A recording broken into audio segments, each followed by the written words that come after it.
Good afternoon.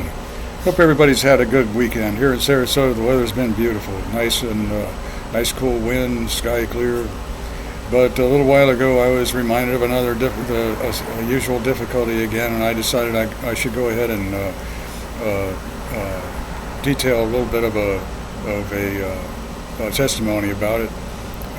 Somebody had said in the Marine Corps accusation again. And it's an accusation because of who says it, and the fact is that I'm simply not.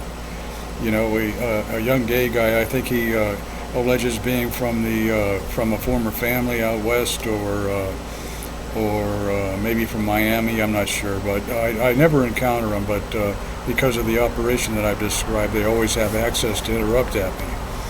And at the same time, he went ahead and said the old.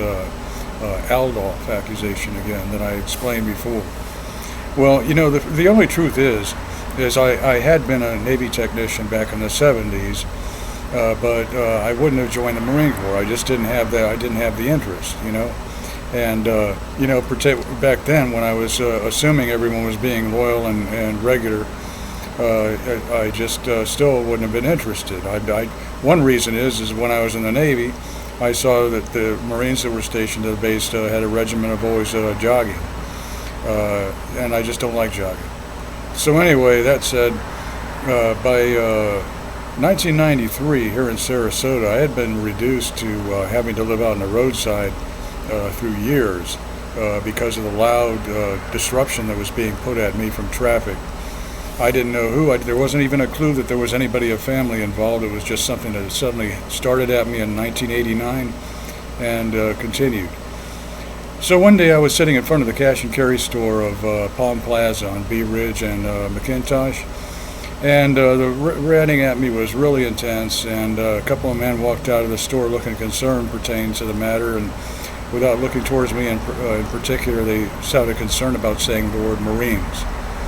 So I thought maybe they meant that if I go to a Marine office and report to them about the disruption, that they'd help me.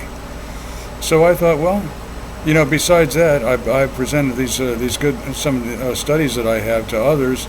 I could go ahead and present it to see if a Marine office would want it.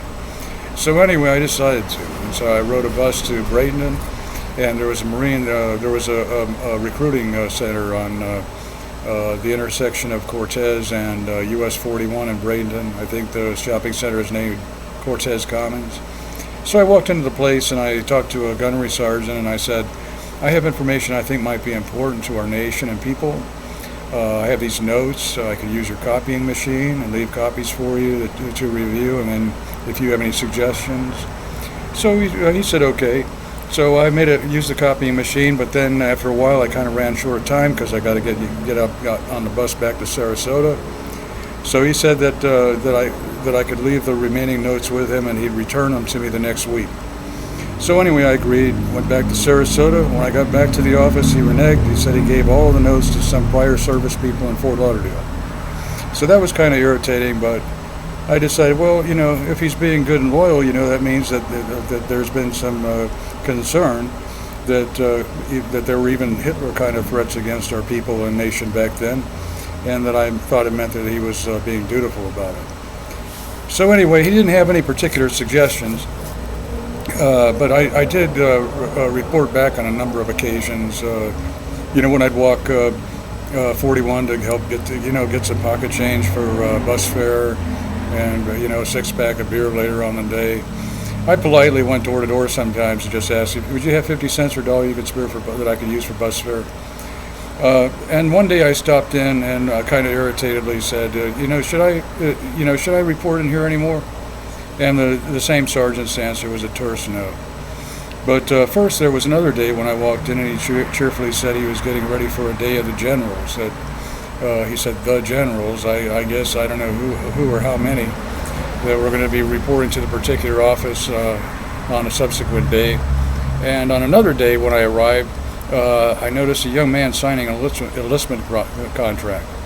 What I noticed right away is one of his eyes was bruised, swollen, and I don't know why. Back then, at that time, I didn't know anything about the 1981 accusation yet. But as I was leaving, as he signed his contract, he was saying, "You would have signed right here." But no, I wouldn't. I had explained to the sergeant that I wasn't interested in joining, but that I had information that I thought might be important to our nation of people. So anyway, after the sergeant said it wasn't appropriate to stop in anymore, that I walked away. And as I was walking 41, a man wanted his voice to sound like he was catching up behind me, was amused, saying, we were already yelling at you, or we had already started yelling at you. So it indicated to me that there was a, kind of a joke, that for whatever reason, that there were some Marines that were actually participating in the noisy disruption that I thought I was going to get help against. So anyway, that's a little bit of the background that information to the subject, that in the summer of 1993, that I reported to an office with the intent of being concerned on behalf of our nation and people, and providing some amateurish notes, but notes of true concern, and also hoping that they were going to be able to help against a very disruptive rampage that was focused at me from traffic. And the answer was that now it's these many years later, and the disruption continues.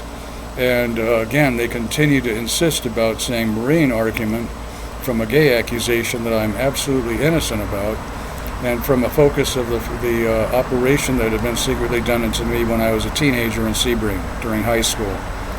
But anyway, I'm continuing to hope that our people and nation continue safely instead. And again, like I said before, I hope everyone's having a really good weekend.